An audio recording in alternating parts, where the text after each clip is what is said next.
Tank பண்ணிருக்கா. சரிம்மா பண்ணிடலாம். சரிக்கா. அக்கா கொஞ்சம் சீக்கிரம்க்கா. சரிம்மா. என்ன கொஞ்சம் வயிறு கலக்கா மாதிரி இருக்கு. அக்கா நீங்க இந்த டேங்க் ஃபில் பண்ணுங்க.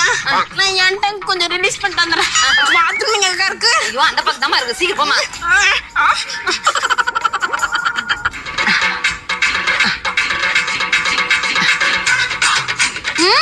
என்ன நம்ம வண்டி மாதிரியா இருக்குது? நம்ம வண்டிதான். போலீஸ் வணக்கம் மேடம். நிறுத்து. என்ன ஒரு தைரியம் தான் போலீஸ்கார வண்டியை தூக்கிட்டு நினைக்குவேன். ஐயோ சத்தியமா நான் தூக்கிட்டு வரல மேடம். ஏதோ ஒரு பொண்ணு எடுத்து விட்டுச்சு. எடுத்தது இல்லாம கதையை அளக்குற. கொஞ்ச நேரம் பார்க் பண்ண அதுக்குள்ள திருடின்னு வந்துட்டியா? ஐயோ இல்ல மேடம், நான்லாம் எதுவும் திருடிட்டு வரல. ஐயோ எல்லாரும் பாக்குறாங்க, பேசாம இருங்க மேடம். இப்படி எல்லாம் பண்ண வேலைக்காவது இரு, ஸ்டேஷனுக்கு கால் பண்றேன். ஐயோ மேடம்